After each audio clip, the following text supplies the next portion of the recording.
you have to bring your team in. If you don't get along with this team, you need to get a team that you do get along with. And it can be tough. First of all, they need to know that they can learn from you. Before they can trust you, before they can believe you, they want to know, can I learn from this? Can I take myself and level up with this new manager?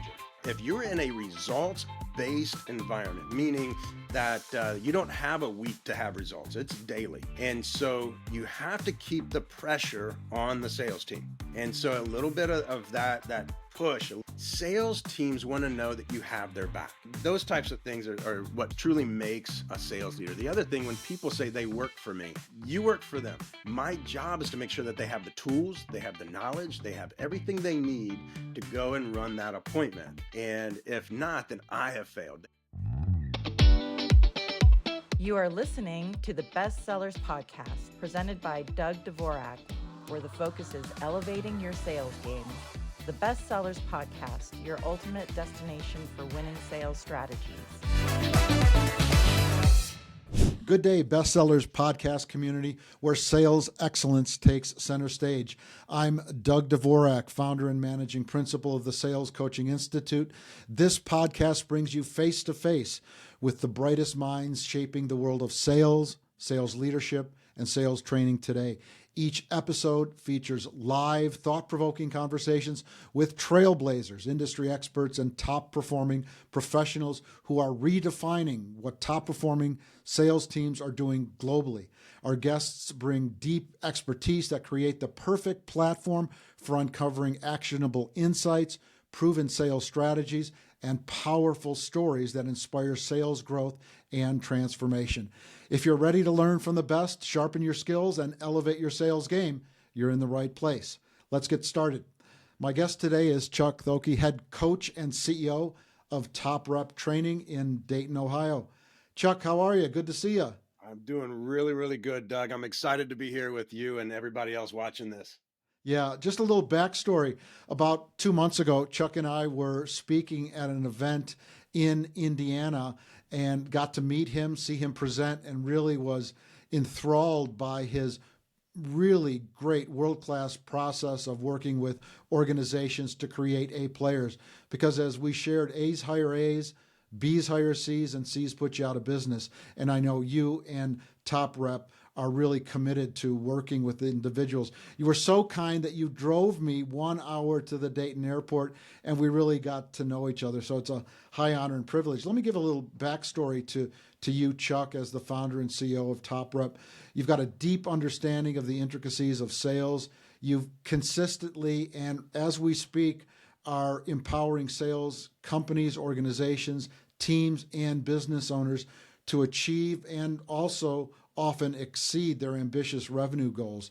You've had a storied career primarily in aviation prior to starting Top Rep. What really struck me when I got to know you better in our hour drive to the Dayton airport, how many keynotes you gave last year. How many was it? 75? Yeah, there's a little over 75. And you got 4 kids. When are you home? My wife's right over here. She'd love to tell you just about how much she gets to see me. But you're really when you created Top Rep Training and Coaching, you're the driving force behind it. And what really inspired me is the platform you've created for sales coaching, training, specifically for the home improvement sector. And that reach extends across North America, Canada, Mexico. But really, you're not a mile wide and an inch deep. You've got a very focused lane. Talk to us about Top Rep Training and give us a quick overview of your career and how Top Rep Training came to be, please. I've been in sales for about 20 years. Before that, I was an aerospace engineer. And many people say, man, aerospace engineer, how do you go from aerospace engineer into sales? And it wasn't until I found out that I didn't need a degree and I didn't need a whole lot of training to be in sales. And in sales, I made 3 times as much as an engineer. So very quickly decided, I know exactly where I'm going with this. Long story short, I found out I was very good at sales and even better at managing salespeople. I went in through companies like Bathfitter, built some great teams inside of bath fitter and then went to a company called Able and Mr. Roof, which while I was there, they were the largest. I got them to the point where they were one of the largest in the United States for roofing. And so then I left that and decided I just wanted to be a coach. I have had some of the best coaches in the US that have coached me. And so I knew what coaching looks like. That's one of the biggest problems we have in our industry right now. There's so many coaches. The problem is they don't understand what their job is. Mm-hmm. And so being able to be coached by some great mentors, we know what that looks like. And so, like you said, we like to stay in our lane, and our lane is home services, home improvement, home services. We like to stay in that. And people say, "Hey, can you help us understand business?" And it's like we can, but we stay inside of sales and sales leadership. We send people to people like yourselves and others where when it comes to understanding the business itself. But if you're wanting to understand the sales piece, the process, how to manage, how to scale that home services business, that's where we come in. Excellent. Chuck, what excites you most about the future of sales training and coaching? So it is changing more now than ever before. Before COVID, it just changed really slow. I mean, it had this really slow increase on where sales was going. Nobody was talking about the modern sales process. But once COVID hit, it had accelerated AI. It accelerated phone and Zoom sales. I mean, there's so much that we do now that we didn't have to do before. We're also in this thing where in an era where everybody has access to pricing. When people want to know what pricing is, they can usually jump online and they can get a rough idea as to what your pricing is. And so we have to continue to change, and it's going to continue to change. And so when you're looking for a coach, a mentor, whatever it is, make sure that they knew where sales was and where it's going today. Because unless you know where it was, then you don't understand the process. You have to understand the process. And now we understand where it is today based on, still, can we do a one call close? Yeah, you can. Is it probable? Not as probable as it was before COVID. We could probably get into this here in a bit, but when it comes to one call close, about 60%, most of your one call close companies. Now, one call close is not hard closing. I want to get that across really quick. One call close just means I'm closing the day I'm there. I'm just asking for the order while I'm there. And we would typically get 60 to 70% one call close. Now, today, Wow. it's between 40 and 50%. And why is that steep drop? So as COVID came in, sales got easy. All you had to do was show up. And I mean, I think it's funny when people say, we have grown so much since 2020. Well, so has everybody else. So when they say it, you really have to sit back and say, well, look at yourself. You've probably doubled or tripled yourself. Don't look at them, talk about how fast they've grown. All you had to do is show up since COVID happened. Everybody had money. Everybody was sitting at home. And so it grew so fast. Well, the other thing that grew fast was competitors. So we now have double or triple, depending on what trade you're in. You could have triple the amount of competitors that you had before 2020. And so now they're being bombarded with what I like to say are dreamers, because they really don't know how to run a business. These are people that saw how easy it was. So they quit and they started their own business, and they have no idea how to run a business. And they're out there promising all of these warranties. That's the scariest part, is that there's a lot of these business owners that won't be business owners for very long, and they're promising all these warranties. And now they're all starting to go out of business, because we like to call what we're getting into now BC. It's not before crisis, it's called before COVID. It's things are getting to the point where we need to learn how to sell again. And these companies that came on and all they had to do was ask for the order and they would get it, it's not like that anymore. We need that process again. So even a lot of the companies that were alive and well before that the pandemic hit, they got really lazy. And so they need to be taught and trained one more time so that they can get that refresher and get back on track. So if I unpack what you're saying, PC pre-COVID, there Yep. was a sales process. Yes. And then, post-COVID, now you have to understand what the new dynamics of selling in the new normal are. And if you don't, you're going to be relegated like some of these newbies that came into it thinking, it was, lighting their cigars and candles with $100 bills and the streets were paved with gold. They might be, but you have to evolve and change in order to really be successful. Chuck, what's the number one sales tool you believe every salesperson or organization should use in 2025? So the very thing that needs to happen is that they need to understand that they are a training organization first. It's most of these companies say, "Oh, we're a sales and marketing organization that just happens to sell whatever it is they sell." You can't do that until you are a training organization first. And one of my mentors, a guy by the name of Brian Gottlieb, he's the one that turned me on to this a long time ago. He says, "Chuck, you can't have a successful organization at that level unless your people are trained and they're all running in the same direction." Mm-hmm. And what I have found over the years is that it's not about building robots. It's about the fact that I want to have sales meetings, and if everybody does something different, it's hard to have a sales meeting. And when they're all doing the same thing, all running in the same direction, we can actually have a team. We have this phrase of, are you a rec league or are you a professional team? Because a rec league says everybody gets the same opportunities, which we all know in sales that just isn't possible. Leads are very expensive, more expensive today than ever before. And you want to make sure that you get that to the right person. And so, if you're going to have a viable company, you need to train your people and then see where everybody lands. That's really impactful. I've done several hundred interviews with experts like yourself. I've never heard that.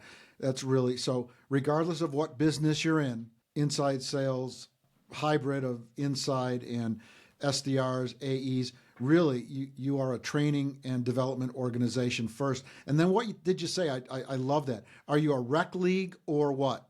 Or a professional team. I You love got to that. think to I your love that. kids. You sign them up for YMCA, and everybody gets a chance on the field. Everybody gets a chance to play. Or are you, and like I would say, an NFL team? We all know that the top 1% of 1% even get to play. I mean, you have to be drafted. So, who's on your team? Do they deserve to be on your team? That's awesome. So, question: information technology / automation in sales, friend or foe? It's a friend to a point. Unpack Friend to that. a point. You can't just let it go and think that it's going to make you money. It is a tool. It's there as a tool to help you and get ahead. If I can have something that writes a lot of my emails and all I have to do is skim them to make sure it reads okay, I mean, that just saved me a lot of time. Here's the problem in many cases is if you rely too much on AI, if you've ever watched AI write an email or write copy, a lot of times, and you know this too, Doug, that sometimes it comes off very bland Mm-hmm. because it knows what it knows off the internet, and so it may be something very general. Maybe you have to add something in there. Use it, but make sure that you can go back and change anything so that it reads the way you want it to read, that it has for me that Chuck Thokey feel or that top rep feel I have to have. Excellent. One, you've talked a lot about the new sales process post-COVID. What's the biggest challenge when integrating new tools into an existing sales process? So the biggest challenge is getting the sales reps to actually use it. That's the biggest challenge. There Mm, are tools out there like Rilla Voice it'll record everything that happens during the appointment. It transcribes it, it scores it, and AI will actually tell you what you did right and what you did wrong. The problem is that most sales reps forget to turn it on. Actually, they don't want it on at all because they think Big Brother's watching. They think that their manager's going to see it and beat them up about the fact they didn't do this and didn't do that. But this is a tool that helps people. If you can look at game film, just like these NFL players, they look at game film to see what they did right and did wrong. But again, if the sales rep doesn't use it, if the sales manager allows the sales rep the autonomy to say, "Oh, you use it if you feel like it's going to help you out," I mean, it's expensive software. Same thing with a lot of these presentations. We use a thing called Engage. Engage, it's spelled with an I.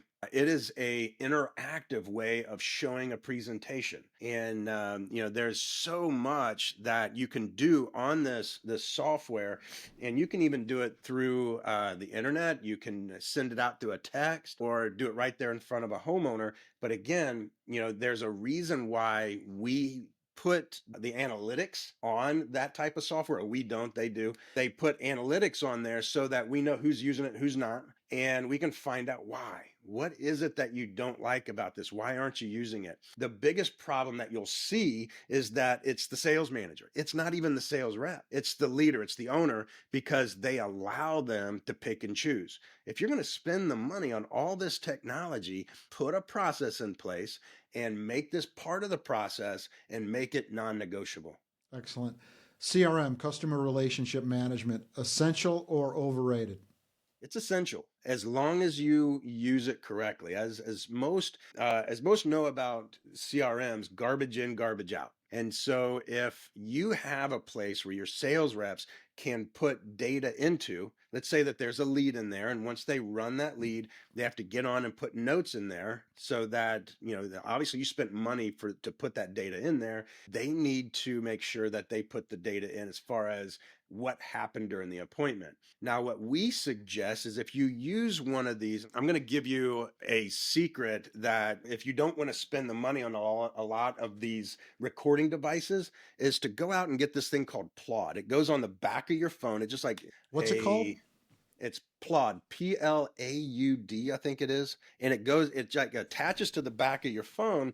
But what it does is it listens to everything that's happening during the appointment. I don't care if this is B2B or B2C. It literally takes notes and gives you a summary of everything that happened during that appointment. Now, it is legal because it does not record voice. It takes notes of everything that happens and summarizes. It's like when you bring in an assistant and they just summarize, just like the note takers that we bring on to Zoom. You can do that as well. A lot of people will bring their note takers up and just leave it on their phone, and it takes notes during their appointments. And so once you have that, you can copy and paste that into your CRM. And there's all the notes that is needed for that appointment. It'll talk about what happened during the appointment, why they did or didn't sell, what that. So it has an AI component for salespeople.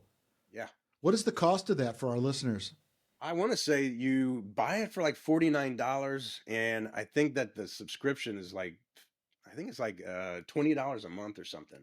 I know some of these software recording tools for outside salespeople, door to door or commercial, are pretty expensive. It can be $1,000 or $2,000 per rep per year. This is an aha moment. Plaud, Plaud. You just simply put it on the back of your phone, either Apple or Android. It listens. I'm going to harvest that idea. That's a great suggestions. Thank you. Let's sort of morph into sales leadership in results-based organizations. What's the first thing a sales leader should do when they take over a new sales team? We need to make sure when we come into that sales meeting that we're not a bull in a china shop. You're there first and foremost to get to know the team. So you don't stand in front of them and say, okay, guys, I'm not going to change anything, because you are, but you're just letting them know that, guys, right now, I'm just here for you. I want to get to know you. I want to get to know your systems. I'm not making any decisions right now. I just want to get to know you. And for the first anywhere between 2 and 6 weeks, you shouldn't be doing anything but writing, listening, getting to know them. And after that 6 weeks, you should be drafting your players. So I know that you're coming onto the sales team, and a lot of them are very nervous because a new sales manager, you never know what's going to happen, but you have to bring your team in. This isn't something where you have this team that now you have them and now what do you do with them? If you don't get along with this team, you need to get a team that you do get along with. And it can be tough. You're going to have to work with whatever, whether it's an owner, a manager above you. If there are certain people that you just don't feel needs to be on the team. So that's what's happening in the first anywhere between 2 and 6 weeks. After that, then you start to bring yourself into the fold. You start to bring yourself, and when we say that the speed of the leader, speed of the gang, or lead by example, I'm not saying that they need to watch you sell. One of the worst things that can happen is that you go out there and sell and show them that they can sell, because all they're thinking is that you're stealing their leads. But if you come in and you want to train them on something, now they know that you know this, that it's not something, and even if you did just learn it yesterday, you better know it well enough that you're not reading off a sheet, you're not reading off of a presentation, that you know what it is that you're talking about. If you're going to teach them how to close, if you're going to teach them how to talk and how fast to talk, tone and pause is what we call it. If you're going to teach them this stuff, then all of a sudden these sales reps start to look at you as an expert. Like, wow, I really can learn from this. First of all, they need to know that they can learn from you. Before they can trust you, before they can believe you, they want to know, can I learn from this? Can I take myself and level up with this new manager? And so the second thing that really needs to happen is, what steps are you going to take with the sales team when you ride with them? Getting the key competency list, making sure that everything is checked off, that you're rating everything that they do. You don't do it in front of them. That's just for your knowledge. You don't look at them and say, I think you're like a 2-star on this. That I know that I need to work with them on their rapport building. I know that I need to work with them on their presentation skills. And so I don't show them everything that I've rated them on. This is just something that I have inside of my files. What are some adjectives that define a truly great sales leader? You said trust. What are some others? When it comes to a really good sales leader, trust, they need to believe you. I'm trying to think here, a servant's heart, but also there has to be a little bit, and some people are going to disagree with me on this, but a little bit of savage to you. If you're in a results-based environment, meaning that you don't have a week to have results, it's daily. And so you have to keep the pressure on the sales team. And so a little bit of that push, a little bit of that savage in you. And the other thing is a protector. Sales teams want to know that you have their back. Now, behind closed doors, you having their back may come to an end, but at least, in front of in front of the ownership or something like that, they want to know that you have their back. Those types of things are what truly makes a sales leader. The other thing, when people say they work for me, you work for them. I truly believe that. My job is to make sure that they have the tools, they have the knowledge, they have everything they need to go and run that appointment. And if not, then I have failed. They didn't fail, I failed. And so, if my close rate, which is the team's close rate, goes down, that's my fault. If a sales rep fails, that's my fault. Everything is my fault. Excellent. So, in terms of sales excellence, sales performance, motivation or accountability? Accountability. Motivation is something you bring to the table. You expect that they bring motivation. Now, you can turn that faucet up, there's no doubt, but they got to bring the motivation. It's not like you can come and light the pilot light for them. But accountability, and here I love it when people mention accountability, because if we can instill in them, and you can't do it for every rep, but as many as you can, if you can instill discipline. I'm not talking about military discipline, but if you can instill discipline inside of a sales professional, that's less that you have to hold them accountable for. Because discipline is like a routine. The easiest way to instill discipline is to instill a routine. There was an admiral, and I can't remember his name, Admiral Williams something, but he says, when you get up, make sure that you make your bed first. At least you have accomplished the first thing on your day. You've done something. And so as you're completing that routine, by the end of the day, you know that you did everything you could that was possible today because you finished your routines. Excellent. Chuck, what's the most effective closing technique that you've seen work in today's sales environment? There was a book, and the book was 101 Closes. Guys, believe it or not, the guy's name was Ben Gay III. And it's all the way at the very end of the book. was this goodnight kiss close. And I won't go through the whole thing, but the gist of the thing is let's say that I am taking this girl out for the very first time. What can I do when I bring her back? What can I do at that very moment to solidify a goodnight kiss? Well, the answer to that is nothing. I mean, if I didn't do everything right during the date, then she probably can't wait to get inside.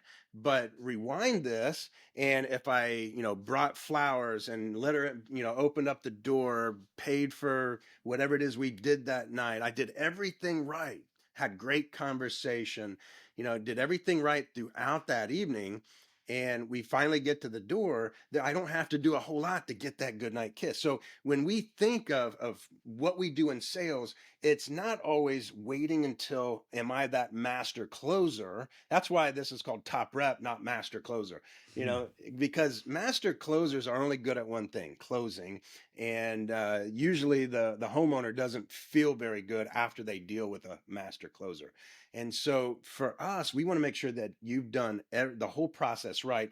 However, we also know that a number of homeowners also will have this pact that they don't buy anything. They know that they're going to tell you that they need to think about it. We need to get 3 estimates, whatever. And so, we need to be ready for that. But I'm going to tell you the number one thing that every sales rep or every sales manager must teach is making sure that they do their job when they're there, that there's nothing left on the table. They don't get in their car like, man, you know what? I bet if I would have done that, I would have closed. Yeah, you probably would have, but nobody knows now because they didn't do that. Interesting. Two-part question on objections. First, objections, good or bad? Objections are always good. And this is nothing new. I think it goes all the way back to Zig Ziglar when he says that objections show interest. I'm also going to push some people when objections come. What type of objections are we looking at? And so we have stalls and excuses, which these aren't really objections. Stalls and excuses are just a homeowner's way of politely asking you to leave because they don't know what to do next. They're nervous. Mm-hmm. And whether it's, I need to think about it, I need to talk to my dad if it's a younger couple, I need to talk to my son or daughter if it's an older couple, we never do business a night of, or we need to get 3 estimates. Those are not objections. And so we need to learn how to deal with those. But what I love so much about real objections, which is your price is too much, we can't afford it right now, your competition's cheaper. Now we're dealing with money.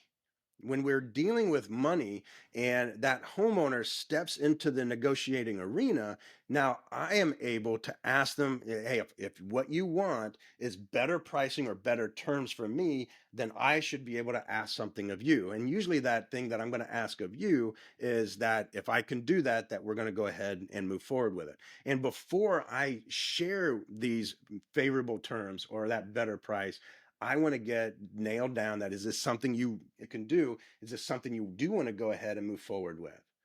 And the way that you ask it is very low level, and so, that in itself, when we can get them to that, the money and get them into that negotiating arena, that's why, it's lights out once we get them in there. And as long as we can come on into terms with whether it's the price, payment, down payment, or the fact that they're looking at doing it later in the year and we can bring the future into now. Chuck, if a deal is on the verge of falling through, what's the first thing a sales rep should do to try and salvage it? So if the deal is about to fall through, if it feels good throughout the appointment and all of a sudden the mood and the close really changes, the easiest way to really fix it is silence. There's a reset every time that there is a silence. And silence is also the best closing tool ever used. Silence is the best closing tool. Here, let me explain this. Please explain that. If you bring a silence to the room, the homeowner will typically close themselves. What they're doing is processing the information, and they, just like it's silence is deafening, it's deafening to them too. And so I had a sales rep, I was training him, and he was very, very good before he ever came to us at Bathfitter. He was very good throughout the appointment. And when we got to the close, he gave the price and it went absolutely silent. And then all of a sudden we hear, and just a few seconds later, we hear, well, you're going to have to give us some time. And he just kind of nodded his head. And I thought he froze. I'm like, I'm just going to let this happen. I want to see what goes on. But he just let it sit there. And it felt like 20 minutes. It was probably about a minute and a half, but it felt like 20 minutes. And all of a Mm. sudden, the wife looks over at the husband and she goes, well, what do you think, honey? I about melted into the chair. And I got out after we got done selling it. I says, how did you know that all you needed to do was sit there? And he says, it wasn't time to talk yet. I mean, he Mm. knew that they were still thinking. And so he stayed quiet until they got the opportunity. One of them was going to speak. And so, at that point, it proved to me, and this was a long time ago, but it even proved to me that silence is one of the best closing tools. We also use, and this is very old, which is called a porch light. Now, nobody ever uses the porch light anymore, but we still call it the porch light close. And all this is when a husband or wife looks at the other. Let's say that I'm sitting there, I presented price, and the wife looks at the husband. What this means is that the wife is bought in, and she's asking, with visuals, what he thinks. And right there, I'm going to jump in and say, hey, I don't know how it works in your family, but how it works in mine is my wife and I, we need to talk about things like this. I need to run out and take a few more pictures, or I need to go upstairs and take a few more measurements of the bath. If they let you leave the room, you're coming back to a check. They That's a just need great. 2.5 minutes to define, where that money's going to come from, or what do you think, honey? That kind of thing. Excellent. Let's talk about sales teams. They're performing. How do you keep your sales team from getting complacent once they hit their sales targets? We use a thing called role versus identity. And this goes back to Sandler sales. I'm a student of sales, so if anything is ever taught in sales, I attack it. I don't care who brings it out. I'm trying to figure it out. What do they know that I haven't heard yet? But in Sandler sales, they have this thing called role versus identity. And what this states is that you have the identity of the sales rep, which is their ego, their who they feel they are inside, and then you have their role. So their role of a sales rep, a husband, a dad, football coach, whatever their role is. So their identity affects their role. And so we have different levels, and we have poor performers are on the scale. You have poor performers, which are 0 to 3, and then from 4 to 6 are what we call good enoughers, at leasters, or campers.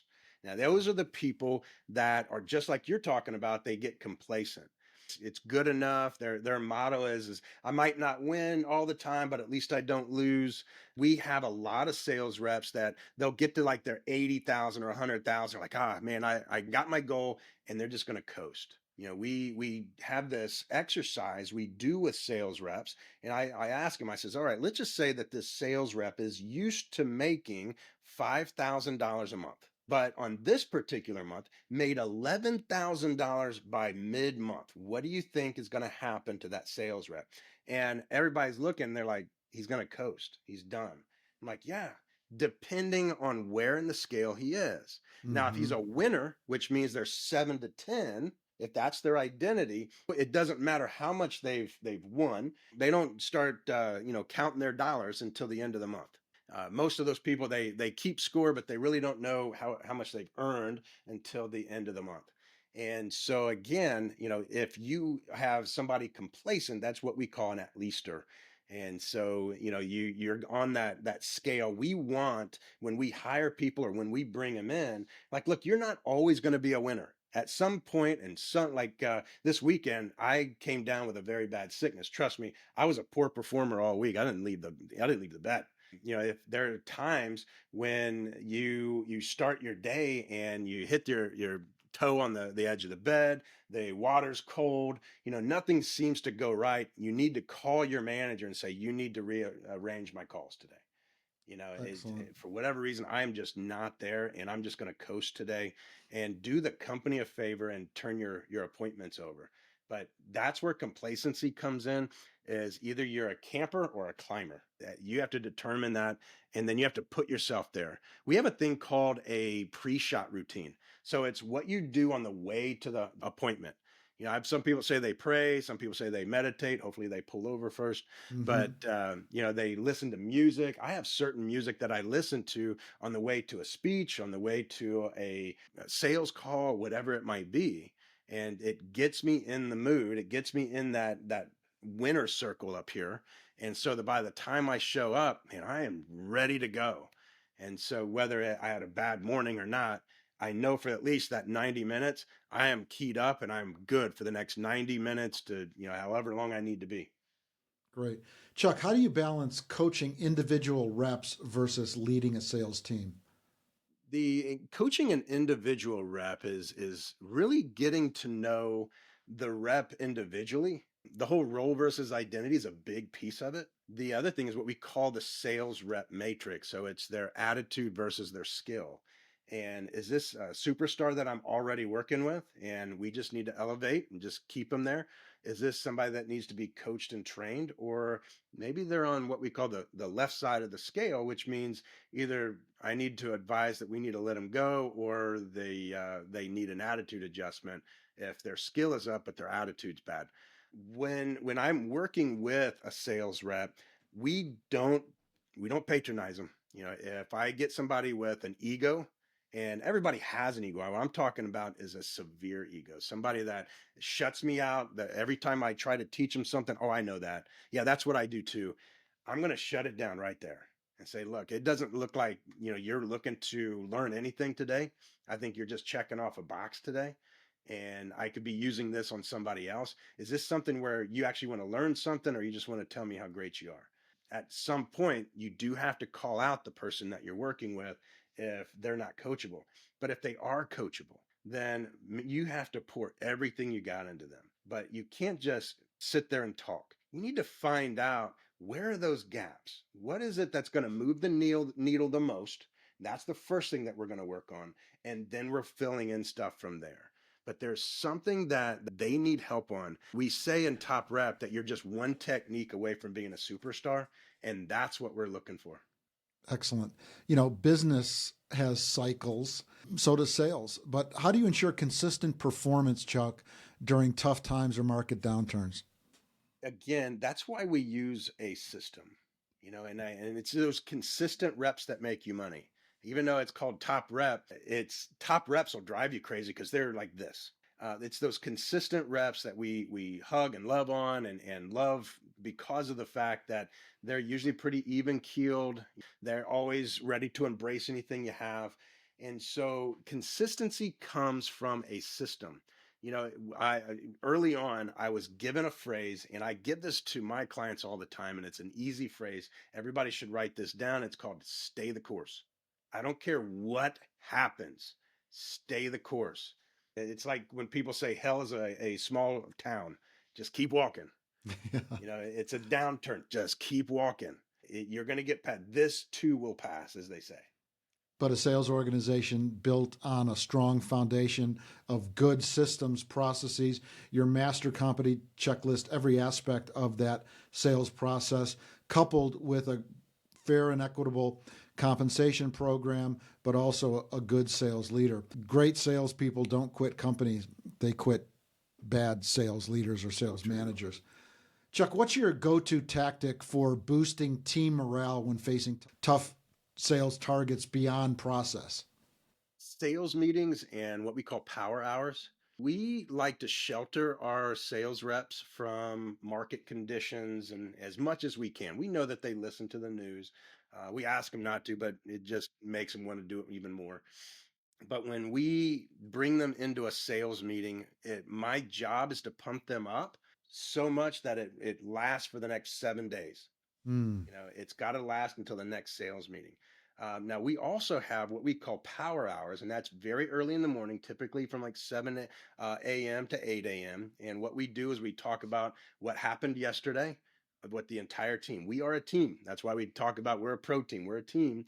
And so we want to talk about what happened in the team yesterday, and then what it is we're going to do going into today. Great. One last question before we get into the rapid fire round. Talk to our listeners about the importance of recognition, president's clubs, trips, incentives, gamification, and how some ideas on what they can do and how impactful that might be to sales performance. I can really get down a rabbit hole, but I'll kind of stay on the surface. We used to give big dollar bonuses. And I went to work with a large company called Home Depot. Everybody knows who they are. And a guy stood up in the back. These were all executives. Guy stood up in the back. And for the same reason I just paid out a $5,000 bonus to one of my sales reps, he pulled out a pen on his little sash thing that they wear. That was 50 cents. And he put more value to that pen than that sales rep that thanked me once for the $5,000 that I gave him. And so I went back, and instead of continuing these big dollar bonuses, we started to put in these levels that the sales reps would hit and certain things that they would get at those levels, and they got to pick what those are.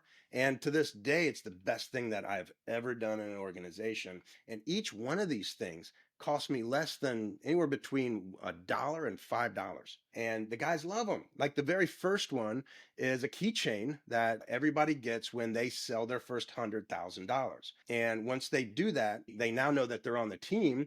And when we call up that rep, everybody takes those keychains out and they slam them on the table. They're like welcoming you onto the team.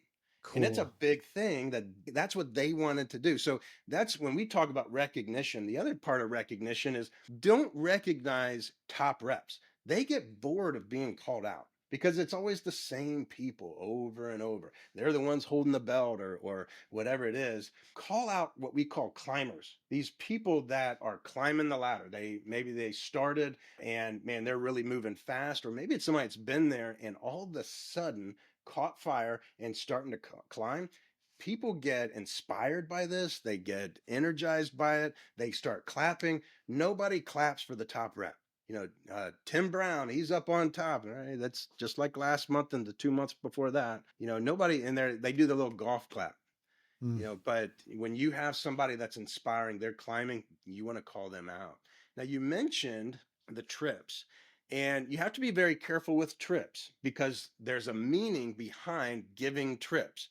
And it's not, this is going to freak some people out. It is not to give recognition so much to the rep. It's to bring their spouse and to show, because that spouse doesn't get a chance to really see. She or he gets to see the money, gets to see the ego come home.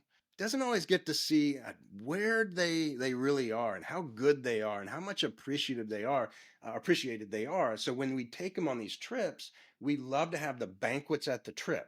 We call these people out and we start to show where they are in the ranking and, how far they've come and how great these people are. That it's more for the spouse than it is for the rep. Excellent. Chuck, we're going to do the rapid fire round of questions now, a little fun and humor, and one word response or short phrase. What's the one sales book every salesperson must read? The War of Art. War of Art. If you could only use one sales tool for the rest of your career, what would it be? Questions. How do you unwind after a long week of sales training? Family. What's your personal mantra when it comes to sales leadership? Hold them accountable. Excellent. If you could have dinner with any sales expert, dead or alive, who would it be? It would have to be Brian Tracy. Great. What's your number one tip for staying motivated on a tough sales day? We go to our professional sales avatar. Who do we need to be to get in the house? Excellent. What's your favorite quote about sales leadership? If you can be misunderstood, you will be. Excellent. Chuck, if you could go back in the time machine 30 years and tell your younger sales self some advice, what would it be? Jump straight into sales. My guest has been Chuck Thokey, CEO and founder of Top Rep in Dayton, Ohio. An incredible session, Chuck. Thanks so much. If the Bestsellers Podcast Nation wants to get a hold of you, how can they get a hold of you? And do you have any special advice or offers? So if they want to get a hold of us, the easiest way is to look me up, Chuck Thokey, Thokey. You can look me up on LinkedIn or Facebook. We have 2 boot camps a year. And so we turn those open for as many people as needs to come in. You can get us from www.topreptraining.com to get all the information. Excellent. Thanks, Chuck. I've really grown as a sales coach, trainer, and leader myself. Just great to spend some quality time for you. And thank you for all the pearls of wisdom for the Bestsellers Podcast Nation. Are you a rec team or a pro team? Top 1% of the 1%. Follow a structured sales process. Be a passionate, engaged, trusting, but tough, firm, but fair sales leader. And I love that one takeaway that I'm going to order today. Applaud. Thank you, Chuck. It's been awesome. And thank you, Bestsellers Podcast community. Check us out on the Bestsellers Podcast on salescoach.us. Good luck and good selling. If you made it all the way here, thank you for listening to the Bestsellers Podcast, your ultimate destination for winning sales strategy. We hope you loved this episode. Be sure to subscribe to us on YouTube and follow us on your favorite podcast platform to never miss an episode. See you on the next one.